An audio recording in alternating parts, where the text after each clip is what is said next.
Crowdfunding seems like an ideal business model for an industry like video games. In fact, last year, the popular crowdfunding website Kickstarter reportedly raised over $83 million from 1.37 million backers, and that's just for video game ideas alone.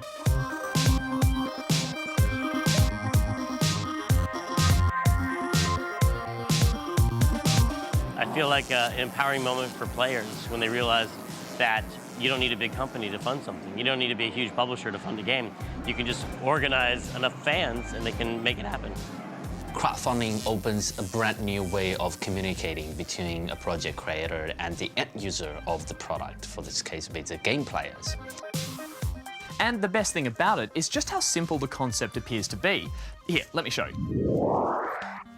The first thing I'm going to need is an idea.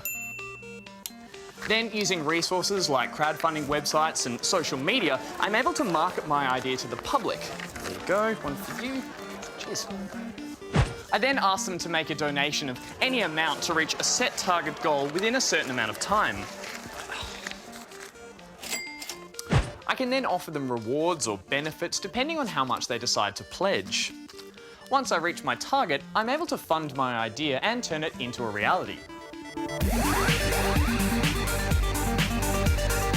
You've got to know what you're doing. I mean, it's an emerging area. And so the way things are done with this kind of new and evolving economy is very different to applying for funding in the traditional way. So, say you come across an idea for a game that you think is worth some of your hard-earned cash. What kind of information should you know before hitting that pledge button? You read the material. If it makes sense to you and it's the type of project you would like to support, well, by all means, invest. If it sounds like it's vague, or it sounds like it's very complex, that's not your fault. That's the promoter's fault. The promoter should be able to explain this in a way that's reasonable for you. And we've seen far too often that there are scams that use either very vague language or very complex language to actually say not very much in the disclosure documents. And quite often investors fall into the trap of saying, well, it's my fault. I don't understand, but I'm prepared to invest in any way. I say that's a big warning sign. So it is not a place for any potential project creators to come to get free money. And so anything is promised on the website needs to be delivered, otherwise you're breaking the law. The rules and regulations that apply to just offering a reward are quite different to making or offering an investment in a particular venture. There's a whole range of crowdfunding projects that we see that offer you, for example, an early version of the product, or it might offer you contact with the promoter. All of those sorts of things are not strictly regulated.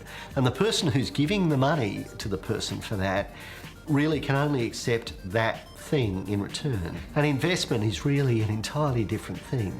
An investment is where you expect that into the future you will get some sort of share in the ownership of that business venture, or you will have a right to participate in some ongoing sense in the profit from that venture.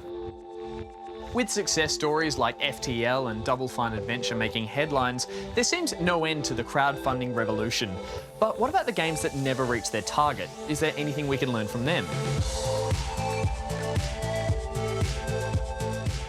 I've found that through a lot of other projects, people often forget to say thank you to the people who've supported them through the process, or they don't actually deliver on the return to the support network that they've got, which is just kind of a stupid thing to do, really, because you're biting the hand that feeds. Having our time again, we would have had a planned PR campaign with, like, we do this week 1, we do this week 2, etc., which we didn't really. Think about the whole process, the traditional way you make a game. So you go to an investor to get money, and then you're going to make a game happen, and then you have your marketing bit, which you're going to put a lot of money and energy to make that marketing bit happening. At this stage with crowdfunding, you pretty much take that last step up front to the front. So you still need a lot of attention in that period of time. So that's a lot of people probably not getting that bit quite right. Crowdfunding is not only a great tool for raising capital, but also for teaching developers how to successfully market ideas through social media. I mean, the one thing with crowdfunding is, in some ways, it's just a marketplace. It's no different from, like, the App Store or anything else. Like, You can't just put it on there and just hope that someone is just randomly browsing Rocket Hub, and like it doesn't work like that. So having an organized PR campaign, because it's just a marketplace, you have to make people aware that it's there. Crowdfunding for me is the next step of the social media booming. So it's actually tangible things grow out of social media. So it is critical for a crowdfunding campaign. You need to have very efficient ways of communicating with your potential supporters. So social media is pretty much the only way for you to reach a lot of people at a short time. That also means if you are planning to launch a crowdfunding campaign, build an audience base on social media before that would definitely help a lot. Yeah, so I didn't have a Twitter account before I started.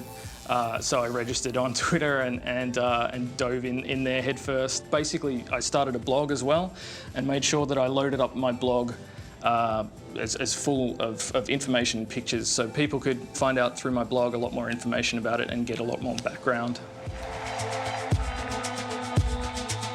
It does help that you have a history. If fans remember a game that you made that they'd like to see more, because you're asking for a lot of money, and it's a lot of trust there. So they have to be someone that they trust. But it could be a new developer who is, for some reason, has been able to prove that they're trustworthy and worthy of that kind of investment. And so I think anyone could do it as long as they find a really unique, compelling story for their crowdfunding pitch. So tell a story as a real people behind, this is what I want to do, this is what my dream is, and this is why it is important. I think what people buy into with the crowdsourcing space is you. People really want to believe that you are doing something, that you're going on a journey. And so for you to be able to identify your own characteristics through that process is really important.